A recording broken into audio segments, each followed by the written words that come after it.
Good morning again. This is Dr. Jingbo Louise Liu. We are going to continue our chapter 8, the first part of the lecture, particularly about electron configuration and the orbital diagrams. Last class, we stated 4 different principles which guide us to allocate electrons into different orbitals. Let's show it stepwise how we are going to build the orbital diagrams. First of all, we are going to use your affable build-up principle. We are going to apply this principle. If you have your element hydrogen, go to your periodic table, find the number of electrons for hydrogen. Number 1, you only have 1 electron. Therefore, you place this electron into the lowest energy subshell, which is 1s. You only have 1 electron, you put 1s into this 1 orbital. Followed by, let's move on to the second element, helium, helium He. So you are going to apply the Pauli's exclusion principle. This principle states each orbital may contain a maximum of 2 electrons. Those 2 electrons must have opposite spins. Helium, you have 2 electrons. Elemental number is 2. The atomic number is 2 electrons. 1s2. This number 1 represents principal quantum number. This number 2 as the superscript, which represents the total number of electrons in this 1s orbital. Again, you put it into the squared box and then spin up, spin down. You have 1s2. If you have more electrons, for example, I have my element nitrogen. Totally, you have 7 electrons for the neutral element nitrogen. Your electron configuration will be 1s2, 2s2, 2p3. How do you distribute these 3 electrons into 3 different orbitals? We are going to apply the Hong's rule.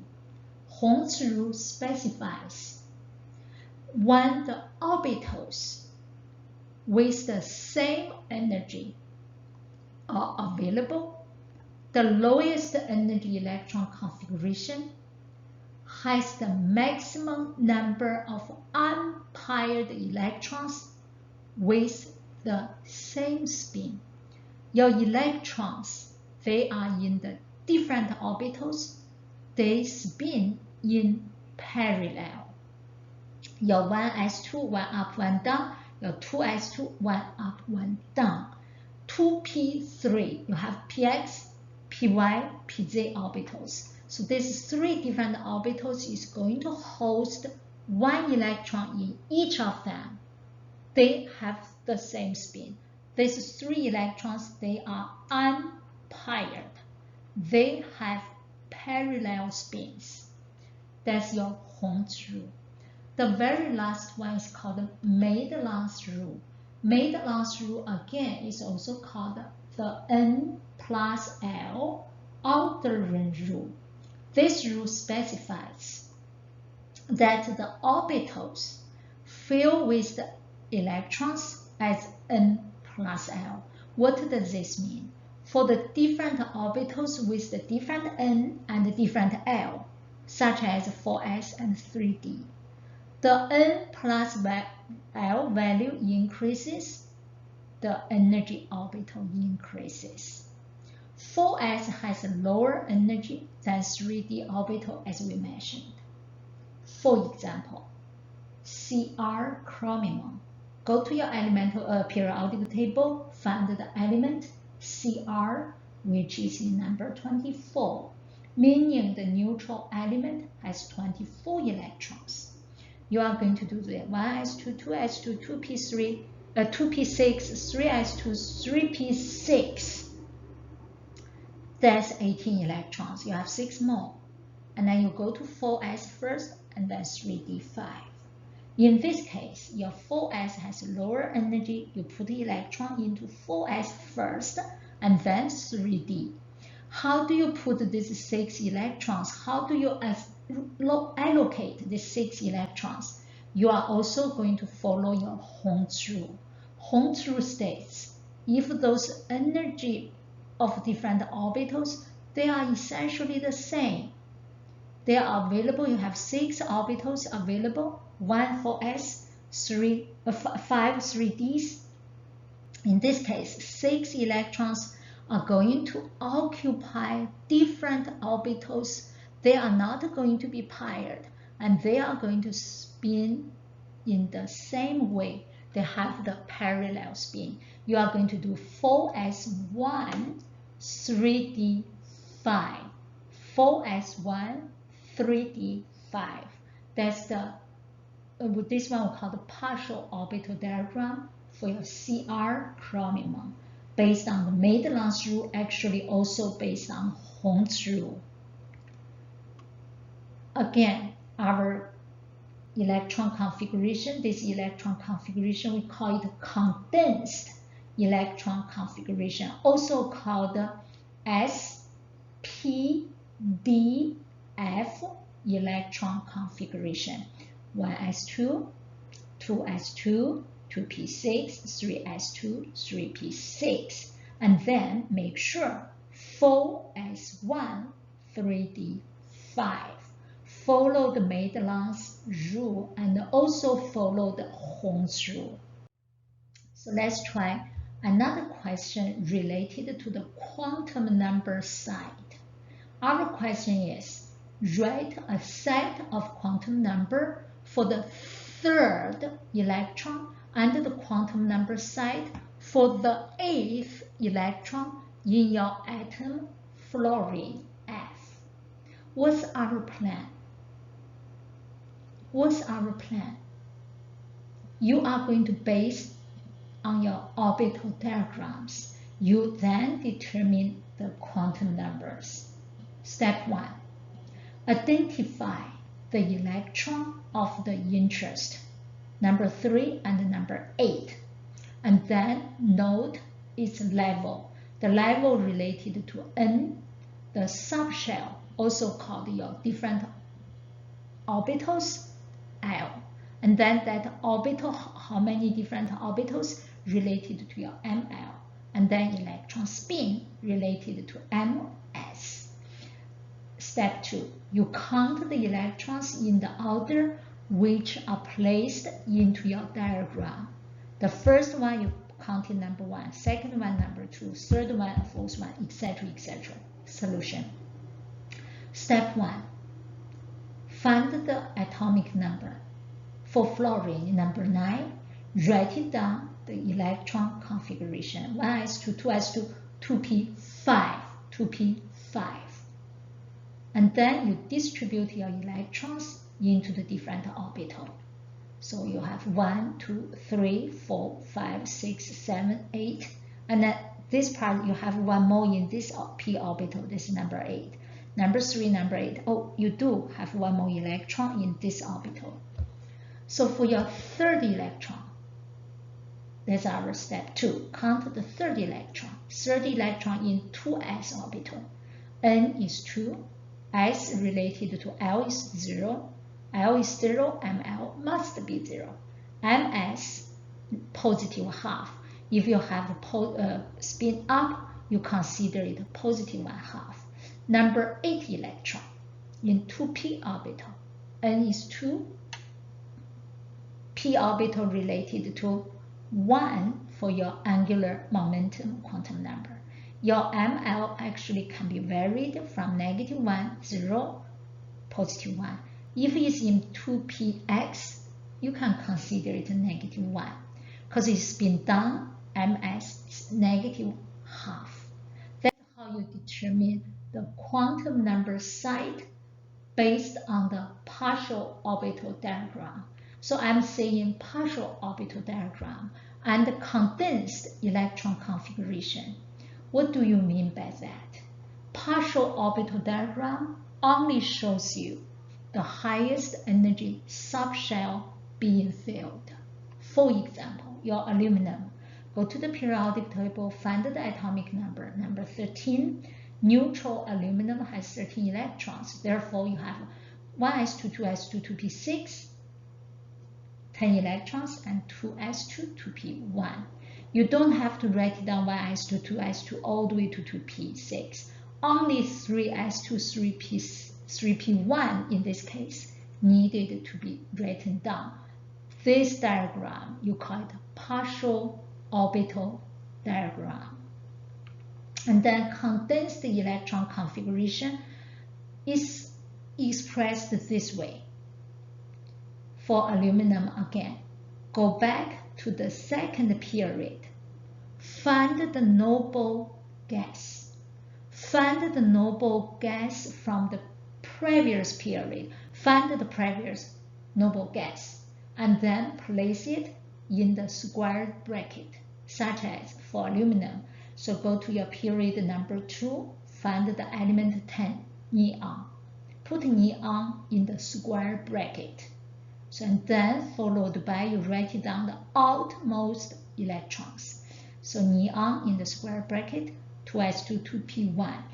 This configuration is called condensed electron configuration. It's more commonly used. If you have 45 electrons, 20 electrons, 80 electrons, you want to working on this condensed electron configuration. Your electron configurations are corresponding to the different groups. If the elements are in the same group of your periodic table, they have the same outer electron configuration. For your group 1, you have 1s1 for hydrogen, for lithium 1s1, 1s2, 2s1, 1s2, and then 3s1, 4s1, etc., etc. The elements in the same group of your periodic table show the similar chemical behavior. The similar outer electron configurations correlate with the similar chemical behavior, such as your halogens. Your halogens, fluorine, chlorine, bromine, iodine, they are attractive to the electron. They gain 1 electron and then they become negatively charged ions. They react with your cations. About the categories of electrons, generally speaking, I consider there are 2 major ones. One is called core electron, another one called valence electron. And we do have another type of electron called outer electrons. The inner electrons, also called core electrons, they are the ones an atom has in common with the previous noble gas and any completed transition series. The outer electrons are the electrons in the highest energy level, such as your 3s1, 3s2, 3p1, 3s and 3p, that electrons, you call them outer electrons. The valence electron slightly different from the outer electron. The electrons which are involved in forming compounds are called valence electrons. For the main group, 1A, 2A, 3A, 4A, all the way to 8A, or group 1, group 2, group 13, 14 to 18, those elements, they are called main group elements. The valence electrons are the same as your outer electrons. For the transition elements from group 12 to group 3 to group 12, sometimes we call the 3b to 2b. Those valence electrons include the outer electrons and the n-1d electrons, such as you have 4s1, 3d5. 4s1, 3d5, they are together are the valence electrons for that transition metal, which is Cr. Let's do a little more practicing. on the electron configurations and the partial orbital diagrams, we are going to have two different species. One is potassium K neutral element. Another one is cobalt-2+, which is a cation. Based on your periodic table, gave the full and condensed electron configuration and the partial orbital diagrams. Partial orbital diagrams showing the valence electrons, the number of inner electrons. The 4 questions. Number 1, determine the condensed electron configuration and the full electron configuration, partial orbital diagram, and the number of inner electrons. What's our plan? Step 1. Based on the atomic number, you can determine the number of electrons. The atomic number gives the number of electrons. And then use your periodic table. Periodic table shows the order for filling orbitals. Step 3. Using your partial orbital diagram, which only shows the electrons added after the previous noble gas, except the transition metals, except the ones filled in the inner subshell, such as 4s3d. Let's see our first question, potassium. Potassium has atomic number 19, is given to you. Therefore, potassium has totally, 19 electrons. And then you go back to the previous periodic table, go to period 3, find the noble gas. The previous noble gas is argon. The number of electrons argon has are the inner electrons for potassium. Argon has 18 electrons, potassium has 18 inner electrons, also called core electrons.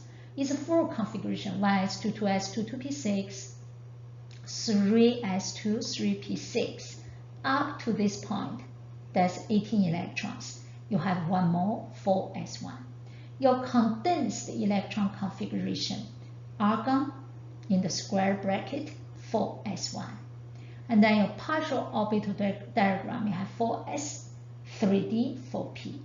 You only have one electron. This electron called outer electron, also called valence electron, 4s. The other orbitals, they are empty.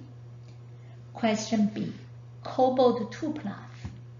Cobalt-2+ has how many electrons?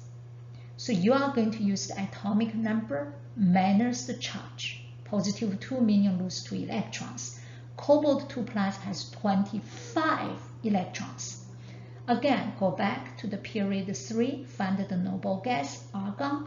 You have 18 inner electrons for your cobalt-2+ as well. You have 7 electrons. They are the valence electron. You can call them outer electron. Even though your 3D is not the outermost shell, but electron occupy that 3D after 4s. The electron configuration, the full one, 1s2, 2s2, 2p6, 3s2, 3p6, that's 18 electrons. After this, make sure you put 4s first and then 3d followed by. You have 7 more electrons, put 2 in 4s, 5 in the 3d.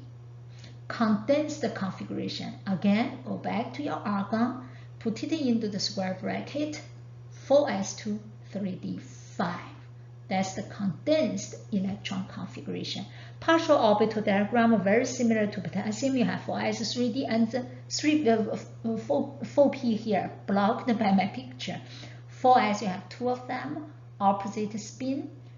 D, you have 5 orbitals, you have 5 electrons. All these 5 electrons are unpaired. They are not paired. They have the same spin. So that's essentially how you are going to determine condensed configuration and the orbital diagram.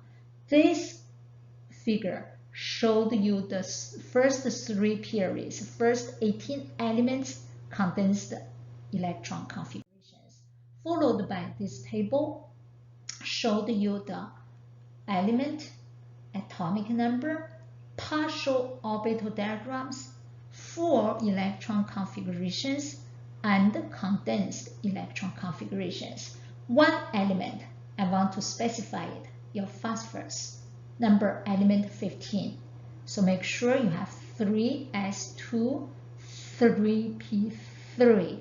These 3 electrons must be spin in parallel and occupy different orbitals. Next slide, I want to emphasize 2 elements, number 24 and number 25, Cr and Mn. So you have 4s1, 3d5 for your chromium. For your manganese, you have 4s2, 3d5. Be cautious with these 2 different different elements. And then this slide continue of your table 8.3. So your copper number 29 also need you to pay attention. 4s1, 3d10. My question for everybody, why you put 4s1, 3d10, not 4s2, 3d9? Why not? Find your Holmes rule. Up to this point, we completed our Chapter 8, Part A. From next class, we are going to discuss chemical periodicities. Thank you so much. You have a wonderful day.